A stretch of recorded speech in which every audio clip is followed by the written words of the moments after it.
हाँ जी बच्चों, चलिए आज हम शुरू करते हैं बेटा अपना नया चैप्टर बिल्स ऑफ एक्सचेंज।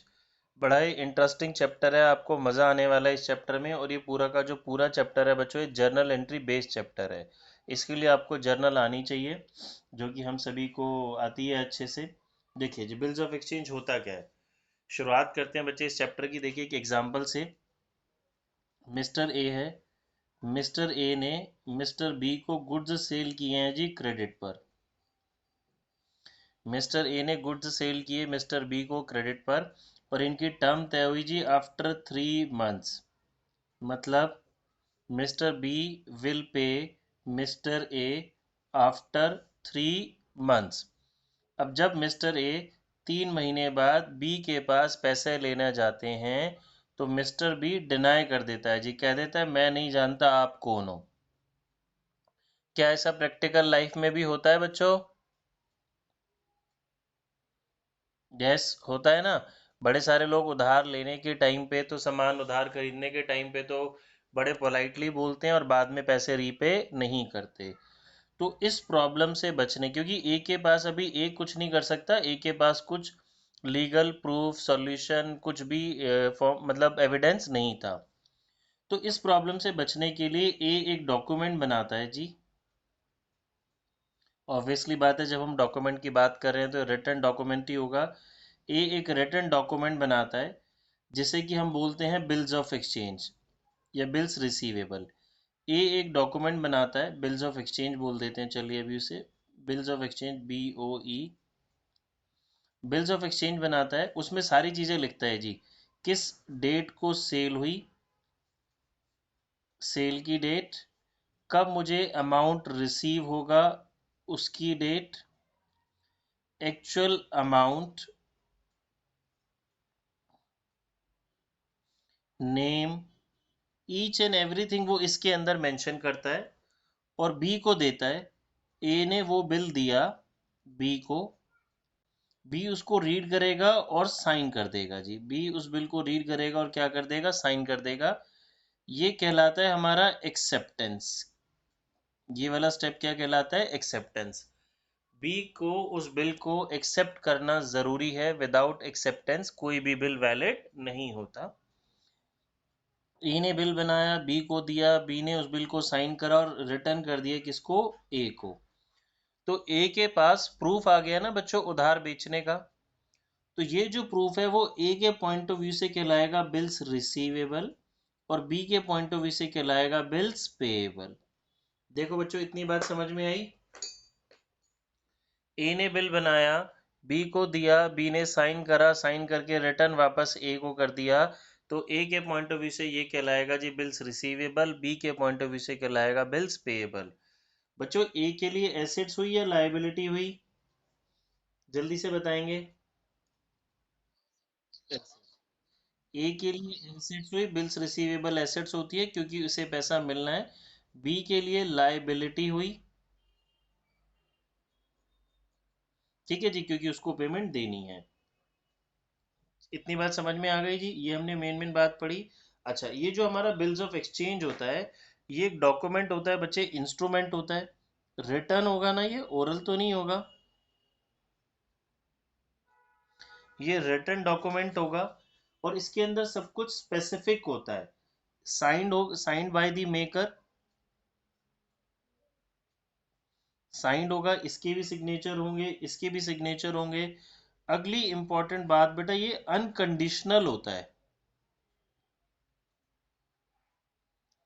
ये जो बिल्स ऑफ एक्सचेंज होता है ना हमारा, ये अनकंडीशनल होता है, अनकंडीशनल ऑर्डर होता है। अनकंडीशनल ऑर्डर से मतलब हो गया कि ए ने जब बी को, ताने मैडम आपके लिए दोबारा समझा रहा हूं, देखो। ए ने बी को गुड्स क्रेडिट पर सेल करे। ए ने अब एक पीस ऑफ पेपर बनाया, शॉर्ट में समझा रहा हूँ, उस पर सारी कुछ अपनी डिटेल लिखी कि मैंने सो एंड सो डेट को सो एंड सो पर्सन को सामान उधार बेचा, और बी ने उसको साइन करके ए को वापस कर दिया। तो वो पीस ऑफ पेपर ए के लिए कहलाएगा बिल्स रिसीवेबल, बी के लिए कहलाएगा बिल्स पेएबल। तो बिल्स पेएबल में और बिल्स रिसीवेबल में कलेक्टिवली जब हम इसको बिल्स ऑफ एक्सचेंज बोलते हैं, तो इसकी क्या क्या कंडीशंस हैं। बिल्स ऑफ एक्सचेंज हमारा बच्चों रिटन डॉक्यूमेंट होगा, साइंड होगा, अनकंडीशनल ऑर्डर होगा। अनकंडीशनल मतलब ऑर्डर मतलब ए ने ऑर्डर करा जी बी को, on so and so particular date आप मुझे पैसा पे करेंगे। इसके साथ कोई कंडीशन अटैच नहीं होती, जैसे कि हम बोलें जी एज सून एज पॉसिबल, नहीं, कंडीशन अटैच नहीं होगी। भी ऐसा नहीं बोल सकता जी मेरा सामान बिकेगा तो मैं पैसा दूंगा, शादी होगी तो पैसा दूंगा, नहीं, कोई कंडीशन अटैच नहीं होती, ये अनकंडीशनल ऑर्डर होता है जी। इसमें स्पेसिफिक डेट, एक फिक्स डेट की बात होगी, किस दिन बना, किस दिन पेमेंट हो रही है। अमाउंट स्पेसिफिक होगा, ऐसा नहीं होगा जी जितना अगर मेरा सामान इतने का बिका तो 10% ज़्यादा 10% कम, मतलब कुछ ऐसा कुछ भी नहीं होगा जो क्लियर ना हो। स्पेसिफिक डेट हो गई, स्पेसिफिक अमाउंट हो गया, रिटर्न हो गया। इतनी बात बच्चों, बात समझ में आ रही है? अच्छा जी। फिर अगली बात, ये जो हमारा बिल्स ऑफ एक्सचेंज होता है ना, इसमें लॉ लगता है हमारा, एक ये नेगोशिएबल इंस्ट्रूमेंट एक्ट होता है हमारा, उसके अकॉर्डिंग ये इंस्ट्रूमेंट्स डील होते हैं, तो ये याद रखेंगे आप 1 मार्कर के क्वेश्चन के लिए। नेगोशिएबल इंस्ट्रूमेंट एक्ट 1881, ये एक हमारा जी एक्ट का मतलब है लॉ हो गया। ये जो बिल्स ऑफ एक्सचेंज होते हैं, ये इंस्ट्रूमेंट किसके अंडर आते हैं, इनके अंदर कौन सा लीगल प्रोविजन लगता है? Negotiable instrument act 1881। इतनी बात बच्चों जी समझ में आ रही है? ठीक है, चलिए अब बिल्स ऑफ एक्सचेंज की हम एग्जैक्ट डेफिनेशन पे आ जाते हैं। ये मैं आपको बुक में ही दिखा देता हूँ, अपनी अपनी बुक में आप मार्क कर लेंगे बेटा, और ये इम्पॉर्टेंट है, इसको लर्न तो हमने करना ही है। देखिए ये मेरा नेगोशिएबल इंस्ट्रूमेंट एक्ट आ गया, जो मैंने आपको भी बात समझाई थी। बिल्स ऑफ एक्सचेंज की जो डेफिनेशन है बच्चे, यहाँ से एक बारी रीड कर लेते हैं, मैं आपको समझा देता हूँ। देखिए, अ bill of exchange is an instrument in writing, अभी हमने बोला राइटिंग में ही होना चाहिए, containing an unconditional order signed by the maker directing a certain person to pay a certain sum of money।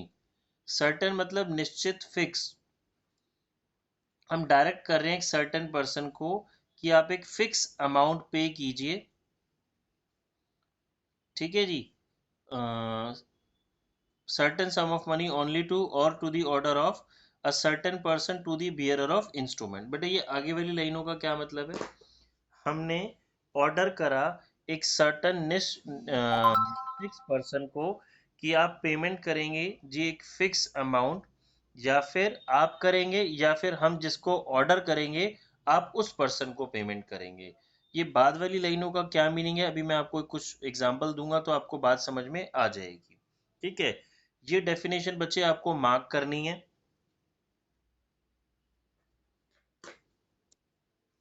फिर हम आ जाते हैं इसके स्पेसिमेन में, जो कि इस टाइम जब आपका एग्जाम ऑनलाइन हो रहा है तो इसका स्पेसिमेन बनाने को तो टीचर आपको नहीं देगी, बट फिर भी मैं आपको समझा देता हूँ। देखिए यहाँ पे क्वेश्चन है जी, नीचे नेक्स्ट पेज पे स्पेसिमेन दिया गया है इसका। इसमें क्या कह रहा है, Shri Robert Banerjee draw a bill on Shri NN Datta Gupta for 3 months for ₹50,000 payable to Shri Rajiv Sarkar or his order. Bill बनाया रॉबर्ट बनर्जी ने, किस पर? दत्ता गुप्ता को। टाइम पीरियड कितना है? 3 months। अमाउंट कितना है? 50,000। पेमेंट किसको देने को बोली गई है जी? राजीव सरकार को। देखिए नेक्स्ट पेज पे आ जाते हैं। ये इसका एक स्पेसिमेन बना हुआ है, कुछ इस तरीके से बनता है। यहाँ पे बच्चों हमारे पास डेट आ गई, स्टैम्प ड्यूटी होती है यहाँ पे, वो हमने पे किया, अमाउंट आ गया, 3 months after date pay to Shri Rajiv Sarkar or order the sum of 50,000 rupees only, value received Robert Banerjee. Robert Banerjee ने बनाया, दत्ता गुप्ता को पे करना है, उसने बोला रॉबर्ट ने पे किसको कर देना? भाई राजीव को पे कर देना, 50,000 रुपीज पे करने हैं। सब कुछ ईच एंड एवरीथिंग इसमें स्पेसिफिक है, क्लियर है। ये भी आपके कोरोना वाले टाइम में तो बच्चे एग्जाम में नहीं आना चाहिए स्पेसिमेन बनाना। अब आ जाते हैं हम अगली इंपॉर्टेंट चीज, features of bills of exchange, जरा ध्यान से समझेंगे। मैं ऑलरेडी आपको बता चुका हूँ, एक बारी रीड कर लेते हैं। Bills of exchange return order है बच्चे, हमने पढ़ लिया, रिटर्न होता है it is drawn and signed by the maker. ठीक है, जो बना रहा है वो साइन करेगा उसको। It is an unconditional order, ये भी हमने पढ़ा, कोई कंडीशन इसके साथ अटैच नहीं होगी। The specific amount is payable to the person named in the bill or his order to the bearer. Specific यानी कि फिक्स अमाउंट पे करना है जिसका नाम बिल में मेंशन होगा या फिर जिसे हम देने को कहेंगे। इट स्पेसिफाइज द डेट, बच्चों डेट भी फिक्स है हमारी, कब देना है। It is accepted by the drawee to make it a legal document, जो सामने वाली पार्टी है जिसको पेमेंट देनी है उसको साइन करना जरूरी है, उसको साइन करे बिना तो बिल वैलिड होगा ही नहीं ना। ठीक है, फिर आ जाते हैं बच्चे हमारे पास parties of bills of exchange. ये मैं आपको देखिए एग्जांपल से समझाता हूँ, बहुत ध्यान से समझेंगे, इंपॉर्टेंट काम है, यही हमारा मेन काम है। देखिए, ए ने गुड्स सेल करे क्रेडिट पर, किसको, बी को। ठीक है जी, तो बच्चों ए के पॉइंट ऑफ व्यू से बी कौन है, डेटर है या क्रेडिटर है? ए के पॉइंट ऑफ व्यू से बी कौन है, डेटर। ठीक है जी, ए को पैसे लेने हैं। अब ए के पास कोई लीगल प्रूफ नहीं है भाई कि वो जब हम फ्यूचर में उससे पेमेंट लेने जाएं तो वो दे या ना दे, वो मुकर भी सकता है। तो हम इस प्रॉब्लम से बचने के लिए ए एक लीगल रिटर्न डॉक्यूमेंट बनाता है जिसे कि हम बिल्स रिसीवेबल बोलते हैं, सब कुछ उसमें मेंशन करता है, बी को देता है, बी उस डॉक्यूमेंट को साइन करता है और वो वापस रिटर्न किसको कर देगा, ए को। क्योंकि अगर वो डॉक्यूमेंट बी नहीं रख लिया फिर तो हमारे पास कोई प्रूफ ही नहीं हुआ। तो वो डॉक्यूमेंट ए के लिए बन गया बिल्स रिसीवेबल और बी के लिए बन गया बिल्स पेएबल। ठीक है, अब अगली इंपॉर्टेंट बात, जो पर्सन बिल बना रहा है, इस क्वेश्चन में बच्चों बिल कौन बना रहा है, ए बना रहा है, बी बना रहा है, ए। तो जो पर्सन बिल बनाता है ना उसे बोलते हैं ड्रॉर, DRAWER। ये इंपॉर्टेंट आपने वर्ड याद रखना है। जो पर्सन बिल बना रहा है, बिल लिख रहा है, उसे क्या बोलते हैं हम, ड्रॉर। जो पर्सन बिल को एक्सेप्ट करता है, जिसने सिंपल वर्ड्स में बोलूं तो पेमेंट देनी है भाई, साइन तो इसी ने किया ना, हाँ जी मैं पेमेंट दे दूंगा, तो ये क्या कहलाएगा हमारा, ड्रॉई। एक सेकेंड, इसने पेमेंट देनी है तो ये हमारा क्या कहलाएगा बच्चों जी, ड्रॉई, DRAWEE। बात समझ में आ गई? जो बिल बना रहा है, जिसको, जिसने बिल बनाया, जिसने सामान उधार बेचा, वो कहलाएगा ड्रॉर। जिसने बिल को एक्सेप्ट किया वो कहलाएगा ड्रॉई। अब बच्चों पेमेंट किसको मिलेगी, ये बताएगा कोई, पेमेंट किसको मिलेगी, कौन कौन देगा, जल्दी से बताओ।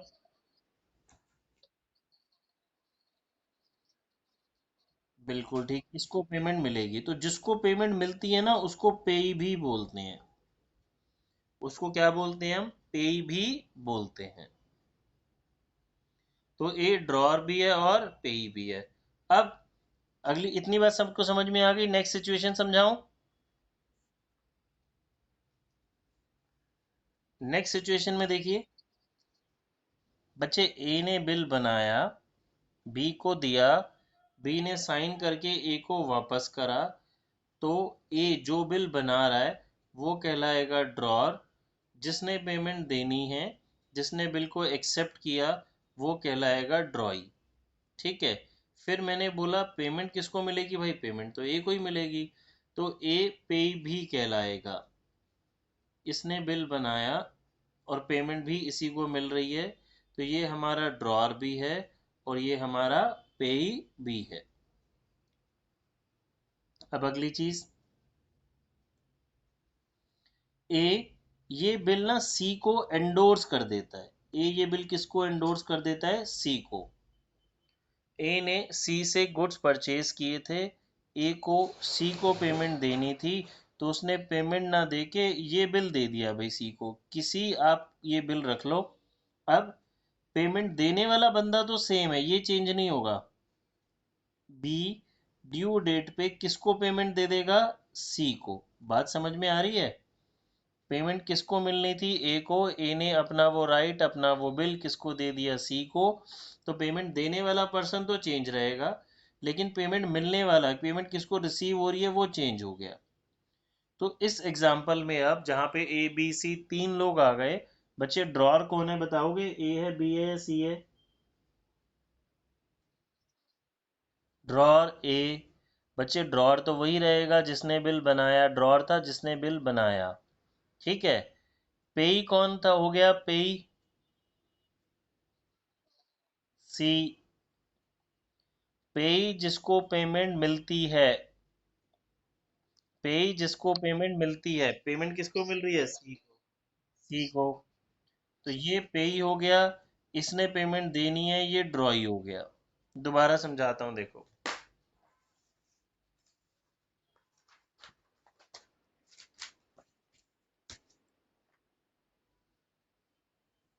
ध्यान से समझें।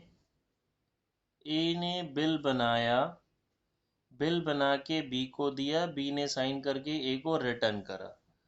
अभी ड्रॉर कौन है भाई? ड्रॉर, जल्दी जल्दी बोलो बच्चों, ड्रॉर कौन है? ए। और बी कौन है? ड्रॉई। ड्रॉई चेंज याद रखना, ड्रॉई चेंज नहीं होता। ड्रॉई वो होता है जिसने बिल को एक्सेप्ट किया होता है। ठीक है। ये ड्रॉर है। अब पेमेंट भी इसी को मिल रही है, तो पेई भी कौन हो गया? ए। अगली सिचुएशन।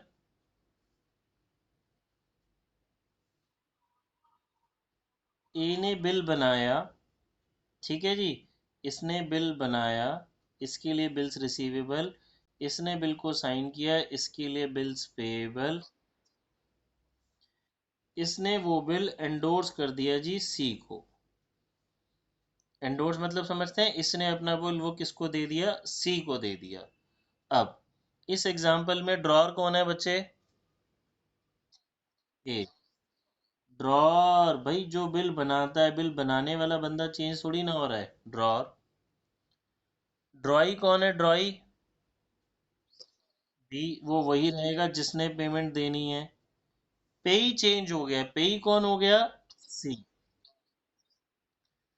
ड्रॉर जो बिल बना रहा है, पेई जिसको पेमेंट मिल रही है, ड्रॉई जिसने पेमेंट देनी है या जिसने बिल एक्सेप्ट किया। इस एग्जाम्पल में बिल बनाने वाला भी ए था, पेमेंट लेने वाला भी ए था। इस एग्जाम्पल में बिल बनाने वाला ए है और पेमेंट लेने वाला सी है। इतनी बात सभी को समझ में आ गई?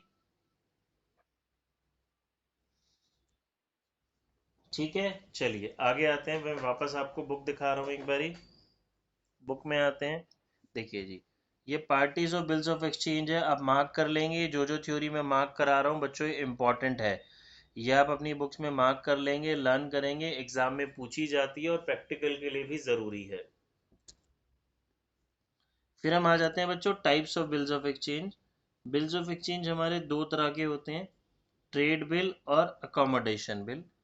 ट्रेड बिल जो बिजनेस में बनाया जाता है, अकोमोडेशन बिल जो एक दूसरे की कुछ हेल्प के लिए बनाया जाता है।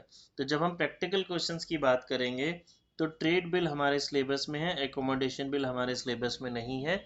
हमें इसका सिर्फ नाम पता होना चाहिए, इसकी डेफिनेशन एक लाइन की, दैट्स इट। आगे आ जाते हैं। नेक्स्ट पेज पे बच्चों हमारे पास है advantages of bills of exchange. ये इम्पॉर्टेंट है, ये भी आप इसको रीड कर लेंगे। मैं शॉर्टकट में बता देता हूँ जल्दी जल्दी से। बच्चों उधार बिजनेस बेचने में, उधार सामान बेचने और खरीदने में हेल्प रहती है ना। अब तो हम थोड़ा सा फेथ कर सकते हैं किसी पे। ये फाइनेंसिंग का सोर्स भी होता है हमारा, कैसे अभी हम आगे इस चैप्टर में पढ़ेंगे। Easy to recover the amount. अगर पैसा डूब जाता है, सामने वाला नहीं देता, तो आपके पास कुछ लीगल प्रूफ होता है।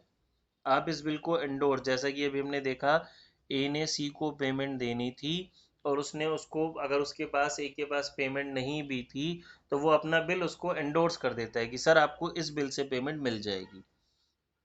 पेमेंट कब मिलेगी पर निश्चित है। बिजनेस में ट्रेड रेमिटेंस, यानी कि बिजनेस में जो पैसे का लेन देन करने के लिए एक आसान प्रूफ है हमारे पास, आसान चीज़ है। वैलिड एविडेंस ऑफ डेप्ट, उधार का प्रूफ वैलिड है, माना जाता है, इसकी लीगली एक्सेप्टेंस होती है। ठीक है जी। फिर आ जाते हैं बच्चों हमारा प्रोमिसरी नोट। अच्छा, अब मैं आपको जब ये बताता हूँ तो देखिए, पुराने ज़माने में अगर आप कुछ आपने पुराने राजा महाराजा वाले सीरियल देखे होंगे तो उसमें बच्चों एक वर्ड होता था हमारे पास, हुंडीस। हुंडी सुना है? हुंडी एक वर्ड होता था जी, हुंडीस। हुंडीज यही चीज होती थी हमारी। अब मॉडर्न टाइम में इन हुंडीज को हमने क्या बोल दिया? Bills of exchange, BOE। अब ये हमारा बिल्स ऑफ एक्सचेंज दो तरह की चीज हो गई, इसमें भी हमारे पास एक बिल्स रिसीवेबल और एक हो गया हमारे पास बिल्स ऑफ एक्सचेंज हो गया। ये मैं गलत बोल गया, हुंडीज में एक तो हो गया जी, नया नाम हो गया हमारा इसका बिल्स ऑफ एक्सचेंज, और एक नया नाम हो गया इसका हमारा प्रोमिसरी नोट। ठीक है, बिल्स ऑफ एक्सचेंज और प्रोमिसरी नोट। अच्छा, बिल्स ऑफ एक्सचेंज क्या होता है ये भी हमने पढ़ लिया, देख लिया थोड़ा सा। बिल्स ऑफ एक्सचेंज में बच्चे हमने पढ़ा तीन पार्टीज होती हैं, मेकर यानी कि ड्रॉर, ड्रॉई और पेई। ठीक है। बिल्स ऑफ एक्सचेंज जो होता है एक अनकंडीशनल ऑर्डर होता है। मैं मेन आपको इसमें बात बता रहा हूं। जब आप प्रोमिसरी नोट पे आते हैं ना, तो प्रोमिसरी नोट में दो ही पार्टीज होती हैं बच्चे, एक होता है मेकर और एक होता है हमारे पास पेई, बनाने वाला और पेमेंट लेने वाला। देखिए इसके नाम में ही सारी कहानी है। प्रोमिसरी नोट का मतलब प्रॉमिस, इसमें लिखा होता है जी आई प्रॉमिस टू पे। ये अनकंडीशनल अंडरटेकिंग होती है।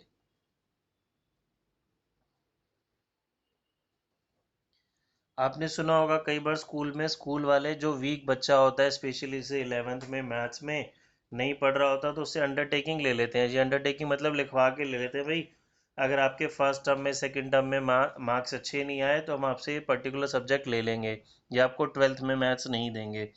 तो यहाँ पे आप समझिए, प्रोमिसरी नोट का मतलब आई प्रॉमिस टू पे, जिसने सामान उधार खरीदा है ना वो खुद ही लिख के दे रहा है। जो मेकर है ना, he himself right the bill, उसको साइन करेगा और सामने वाली पार्टी को दे देगा, ये लो सर मैंने उधार लिया था आपसे, इसका प्रूफ मैंने लिख के दे दिया।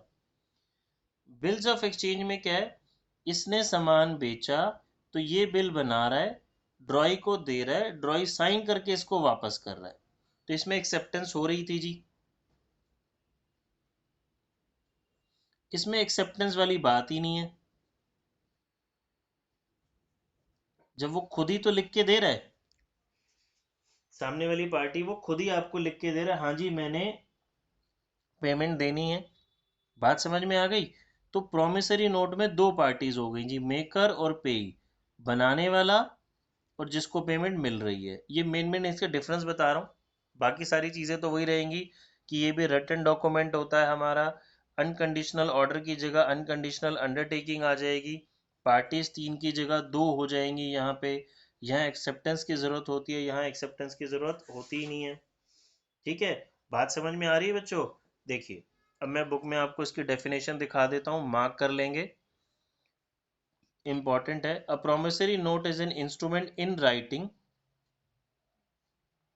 containing an unconditional undertaking signed by the maker, maker जो है वो साइन कर रहा है, to pay a certain sum of money only to or to the order of certain person or to the bearer of instrument। ठीक है जी, मतलब जिसको पे करने को बोला जाएगा या जिसके पास बिल होगा, जिसको ऑर्डर करा जाएगा जी आप उसको पे कर दीजिए, तो वो उसको पेमेंट दी जाती है। फीचर्स ऑफ प्रोमिसरी नोट में आते हैं। प्रोमिसरी नोट एक अनकंडीशनल हमारा रिटर्न अंडरटेकिंग हो गई, drawn and signed by the maker, that is जो प्रोमिसर है, जो प्रॉमिस कर रहा है। किसको पेमेंट देनी है उसका नाम स्पेसिफाइड होता है, डेट स्पेसिफाइड होती है, अमाउंट स्पेसिफाइड होता है, सब कुछ वो वही रहेगा कि निश्चित होगा, फिक्स होगा। फिर इसमें पार्टीज पे आते हैं बच्चे। दो पार्टीज हो गई इसमें हमारी, मेकर और पेई, बनाने वाला और पेमेंट लेने वाला। ये इसका स्पेसिमेन हो गया। ये बेटा पार्टीज भी इंपॉर्टेंट है, इसकी जितनी भी मैं थ्योरी बता रहा हूँ आप मार्क करते जाएंगे, एग्जाम पॉइंट ऑफ व्यू से सारी इंपॉर्टेंट है। फिर difference between bills of exchange and promissory note, इसको मार्क करेंगे जी, बहुत बहुत इंपॉर्टेंट है। क्लियर। फिर यहाँ पे एक हेडिंग है जी इंपॉर्टेंट टर्म्स। अगेन ये सारी चीजें इंपॉर्टेंट मार्क आप कर लेंगे। अब मैं आपको एक अगली इंपॉर्टेंट चीज बताता हूँ इस चैप्टर से related, due date. Due date या DOM, डेट ऑफ मेच्योरिटी।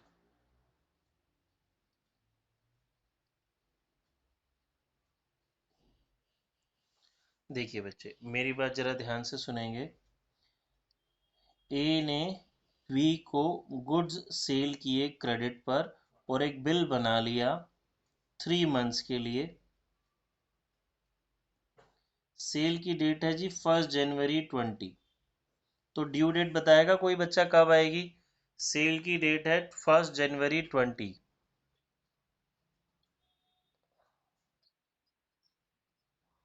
ठीक है जी, 3 महीने है तो पूरा जनवरी गया, पूरा मार्च गया, सॉरी जनवरी गया, अप्रैल गया, मार्च गया। ठीक है जी, ड्यू डेट आ जाएगी हमारी 1 मार्च, 1 अप्रैल। 3 मंथ्स बच्चों हमने क्रॉस कर लिए, प्लस 3 दिन। अभी 3 दिन क्या होता है बच्चे? ये डेज ऑफ ग्रेस होते हैं, days of grace. Her bill में 3 दिन ग्रेस के दिए जाते हैं, याद रखेंगे। कुछ चीज़ें होती है जहाँ पढ़ेंगे जहाँ पे डेज ऑफ ग्रेस नहीं होते, कब नहीं होते वो हमें बाद में पता चल जाएगी बात। पर नॉर्मली हर बिल में हमारे पास 3 दिन ग्रेस के फिक्स होते हैं। तो जो डेट ऑफ मेच्योरिटी होएगी बच्चे वो इस बिल की कहलाएगी 4 अप्रैल। जब हम प्रैक्टिकल क्वेश्चन करेंगे या 1 1 मार्कर्स में आपसे बिल की डेट पूछ सकता है, तो जब कभी भी बिल की डेट पूछेगा तो आपने 3 दिन प्लस करके ही आंसर करना है। बात समझ में आ रही है? 3 दिन प्लस होने के बाद ही उसका आंसर आएगा। किसी बच्चे को कोई डाउट? बात समझ में आ रही है? चलिए जी, इसकी थोड़ी सी जरा हम प्रैक्टिस करते हैं। बच्चों ड्यू डेट है हमारी, बिल बना है 12 जुलाई 2018 को, 3 मंथ्स के लिए। जल्दी से जरा इसकी DOM बताएं मुझे, date of maturity. 3 October, very good. किसी को डाउट तो नहीं है? 3 दिन ऐड करने ही करने हैं, ठीक है जी। अच्छा, अभी हमने एक बात करी मैं कि बिल्स ऑफ एक्सचेंज और promissory note, but practical treatment दोनों का सेम होता है।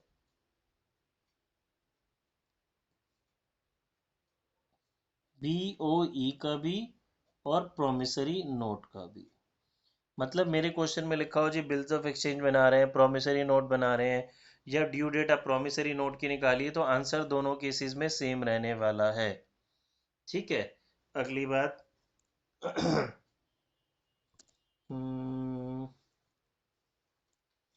30 जून को बना बच्चों, हमने बिल बनाया 30 जून 2018 को, 3 मंथ्स का। जल्दी से डेट कैलकुलेट करके बताएं इसकी।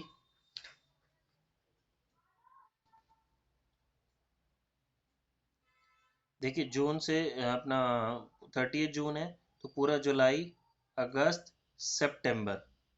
ठीक है जी, 30 सितंबर हो गया हमारे पास। सितंबर में 30 दिन होते हैं बच्चे, 31 दिन होते हैं? 30, यस, 3 अक्टूबर 2018। किसी को कोई डाउट? अगली इंपॉर्टेंट बात बेटा, हमने क्वेश्चन सॉल्व किया उसकी डेट ऑफ मेच्योरिटी आई हमारी 26 जनवरी। मान लीजिए हमने कुछ क्वेश्चन सॉल्व किया, उसकी डेट निकल के आ गई 3 दिन ऐड करने के बाद 26 जनवरी। बट 26 जनवरी को कुछ होता है ना?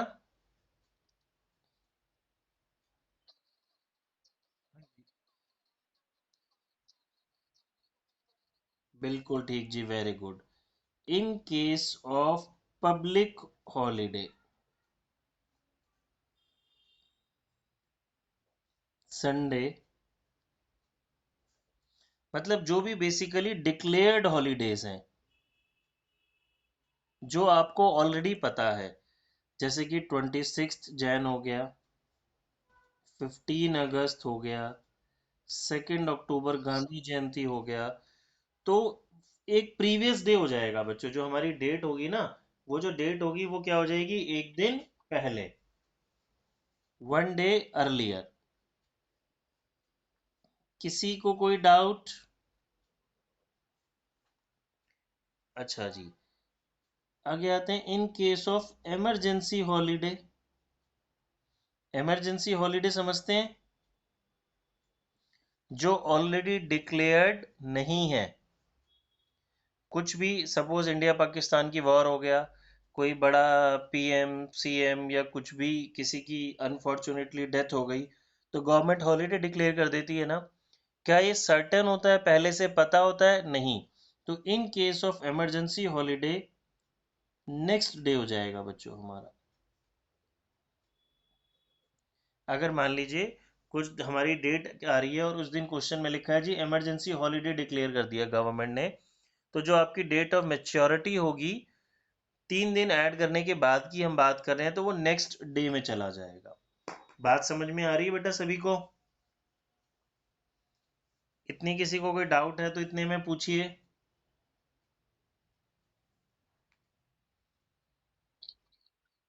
ठीक है, अगर मैं इसको समराइज करूं, तो बिल्स ऑफ एक्सचेंज या प्रोमिसरी नोट की डेट जो आप डीओएम निकालेंगे 3 दिन पहले, उसमें ऐड करेंगे।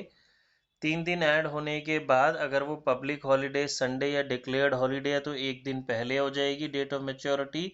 और इमरजेंसी हॉलीडे आएगी तो एक दिन नेक्स्ट अगली डे हो जाएगी। ठीक है, चलिए बच्चे अभी लीव करते हैं, टाइम खत्म हो गया, दूसरे स्टूडेंट्स आने लग गए हैं क्लास में। हम इसको फ्राइडे को कंटिन्यू करेंगे। बाय बच्चों।